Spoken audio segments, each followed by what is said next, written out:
마태복음 Q&A 제83회 15 다시 2 유대교 지도자들은 왜 외식하는 자가 되었나?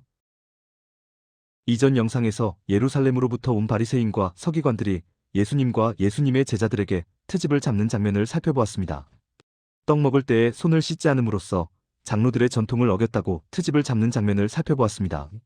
하나님의 아들이라고 스스로 주장하는 당신은 어찌하여 당신의 제자들이 하나님께서 주신 율법으로부터 비롯된 그 훌륭한 장로들의 전통을 어기고 있는데도 가만히 있을 수 있느냐고 트집을 잡는 장면을 살펴보았습니다.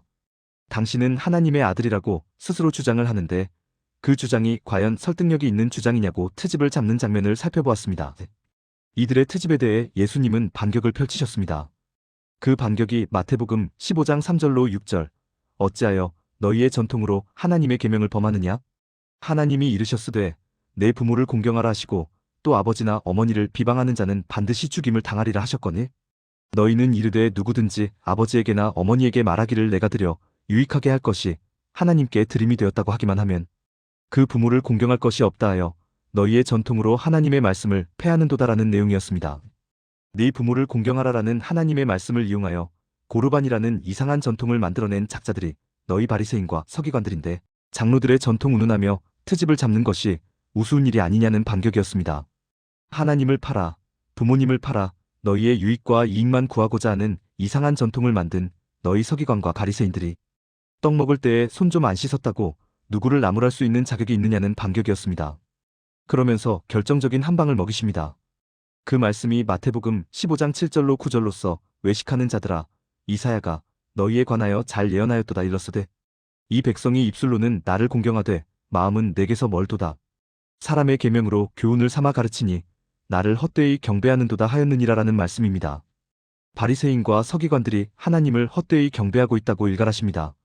너희들은 온 마음과 온 정성을 다해 하나님을 경배한다고 하지만 그 경배는 헛된 경배, 쓸모없는 경배일 뿐이라고 충격적인 말씀을 남기십니다. 그리고 그들의 경배가 왜 헛된 경배, 쓸모없는 경배가 되었는지 그 이유를 말씀해 주십니다. 그 말씀이 마태복음 15장 10절로 11절 무리를 불러 이르시되 듣고 깨달으라. 입으로 들어가는 것이 사람을 더럽게 하는 것이 아니라 입에서 나오는 그것이 사람을 더럽게 하는 것이니라라는 말씀입니다. 제자들이 손을 씻지 않고 음식을 먹는 것이 더러운 게 아니라 제자들의 그런 행위를 보고 트집의 말을 쏟아내는 너희가 더러운 존재라고 말씀하시는 것입니다. 이 말씀의 자세한 의미는 잠시 후 살펴보기로 하고 먼저 제자들의 반응부터 살펴보도록 하겠습니다. 사실 제자들은 지금 잔뜩 겁을 먹은 상태입니다. 왜냐하면 손을 씻지 않고 떡을 먹은 것은 정확한 사실이고 이것은 장로들의 전통, 즉 유대교의 율법을 어긴 것이 확실하기 때문입니다. 그것을 바리새인과 서기관들, 그것도 예루살렘으로부터 파견된 바리새인과 서기관들에게 걸려들었으니 그야말로 큰일이 난 것입니다. 제자들은 한시라도 빨리 이 자리를 벗어나기를 바랐을 것입니다. 자신들의 행위를 용서해달라고 애원하며 이 상황을 한시라도 빨리 마무리하기를 바랐을 것입니다. 그런데 예수님은 정반대로 나가십니다. 용서를 비는 것이 아니라 오히려 역공을 펼치십니다. 하나님을 헛되이 경배한다는 둥, 트집의 말을 쏟아내는 너희 바리새인과 서기관들이 정작 더러운 존재라는 둥, 그야말로 충격적인 말을 던지십니다. 제자들은 정말로 당황하지 않을 수 없습니다. 그런 제자들의 마음이 고스란히 담겨있는 내용이 마태복음 15장 12절 이에 제자들이 나와 이르되 바리새인들이 이 말씀을 듣고 걸림이 된 줄 아시나이까라는 내용입니다. 지금 바리새인과 서기관들이 화가 난 게 보이십니까? 지금 그들이 분노하고 분개하고 있는 모습이 보이십니까? 도대체 어쩌자고 그들을 이렇게 자극하는 것입니까? 이러다 정말 우리 모두 다 죽겠습니다. 라고 제자들이 예수님께 불만을 토로하는 내용입니다. 제자들은 자신들의 미래가 너무 걱정되어서 이렇게 불만을 털어놓는데 정작 예수님은 천하태평이십니다. 그 내용이 마태복음 15장 13절로 14절 예수께서 대답하여 이르시되 심은 것마다 내 하늘 아버지께서 심으시지 않은 것은 뽑힐 것이니 그냥 두라 그들은 맹인이 되어 맹인을 인도하는 자로다. 만일 맹인이 맹인을 인도하면 둘이 다 구덩이에 빠지리라라는 내용입니다.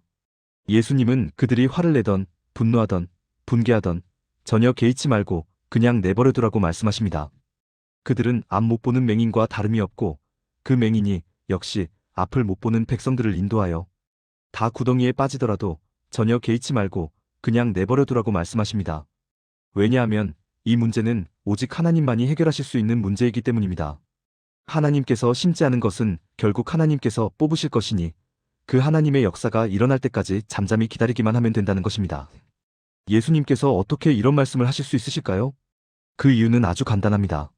예수님은 모든 것을 이미 다 아시고 계시기 때문입니다. 바리새인과 서기관들이 분노하고 분개하여 결국 예수님을 붙잡고 그 예수님을 십자가에 매달아 죽이고 예수님이 사흘 만에 부활하여야만 하나님이 심지 않은 것, 즉 죄가 뽑혀나감으로써 사람들이 진정한 자유, 진정한 평안, 진정한 행복을 맛볼 수 있다는 것을 예수님은 이미 다 아시고 계시기 때문입니다. 그때가 올 때까지 잠잠히 기다리자는 것입니다. 이처럼 기독교는 잠잠히 기다리는 종교입니다.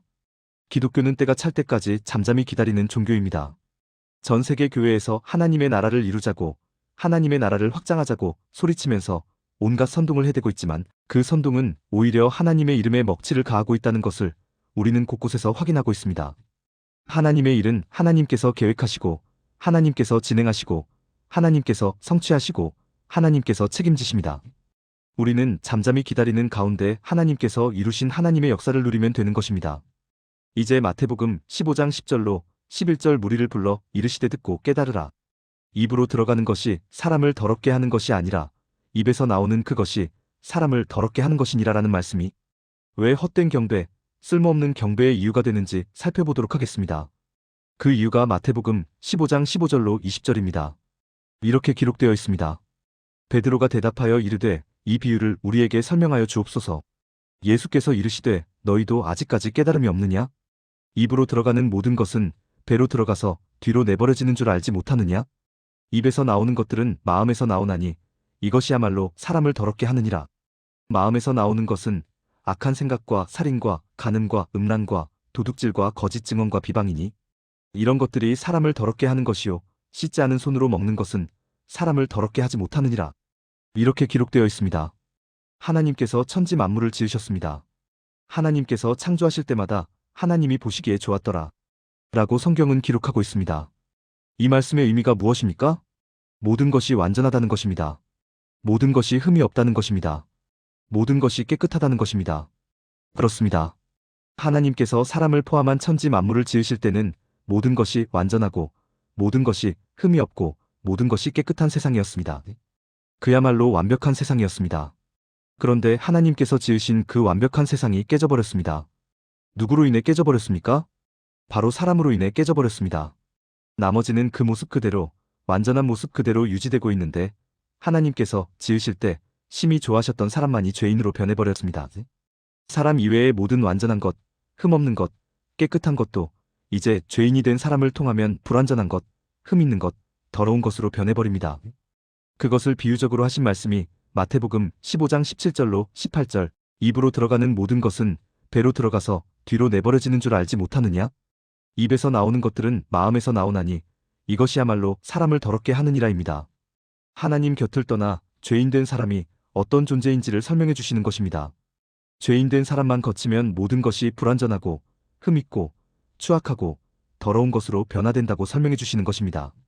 그리고 그것을 한 번 더 확인시켜주는 내용, 즉 죄인된 사람의 시커먼 속이 어떤 것인지를 확인시켜주는 내용이 마태복음 15장 19절 마음에서 나오는 것은 악한 생각과 살인과 간음과 음란과 도둑질과 거짓 증언과 비방이니 이런 것들이 사람을 더럽게 하는 것이요 씻지 않은 손으로 먹는 것은 사람을 더럽게 하지 못하느니라입니다. 그렇습니다. 사람이 먹는 것 중에 더러운 것은 없습니다. 손 좀 씻지 않고 그것을 먹었다고 해서 더러워지지 않습니다.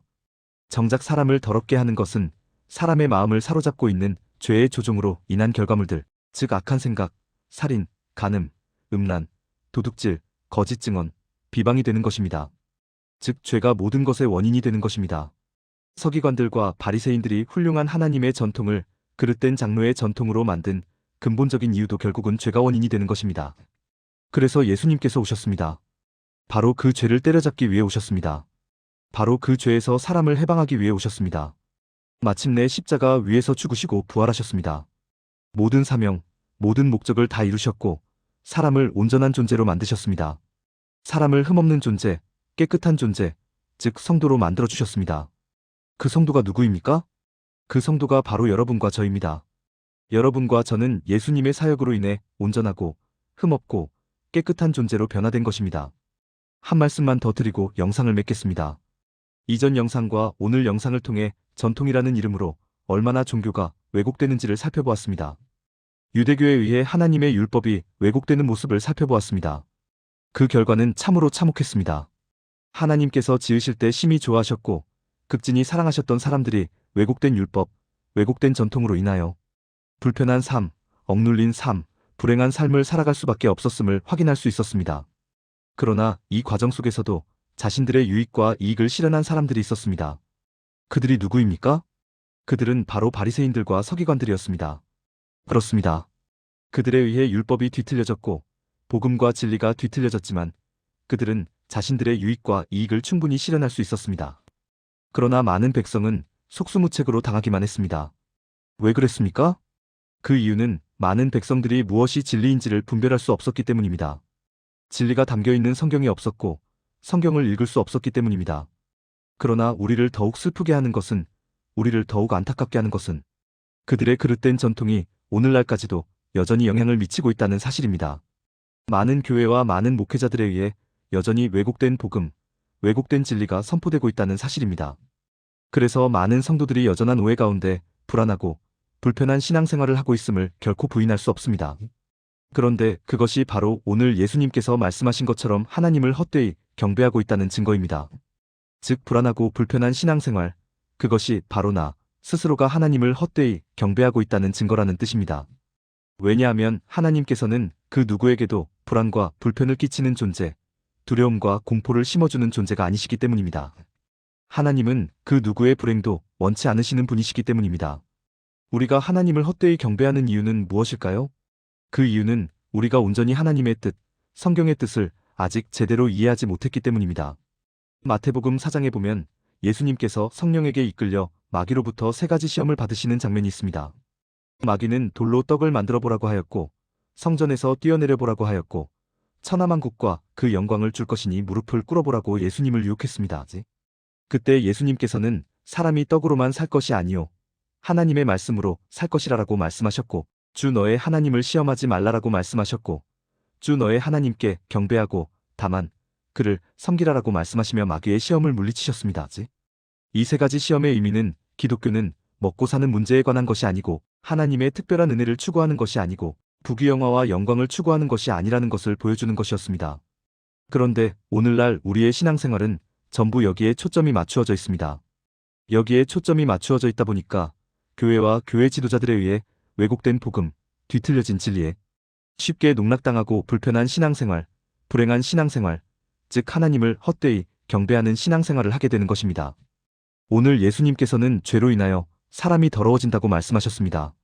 기독교는 바로 그 죄와 싸워 승리하는 것임을 늘 기억하시기를 바랍니다.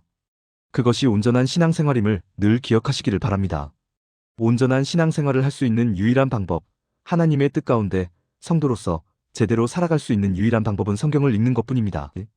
성경을 통하여 하나님의 심정과 마음을 알아가는 것, 그것이 온전한 신앙생활의 첫걸음이라는 의미입니다. 성경을 읽는 것, 그것이 하나님을 제대로 경배하는 첫걸음입니다. 공감이 되었다면 구독과 좋아요, 알림 설정 부탁드립니다. 하나님의 말씀을 바르게 전하는데 큰 도움이 될 것입니다. 평등하고 공정하며 정의롭고 행복한 세상을 이루는데 큰 도움이 될 것입니다.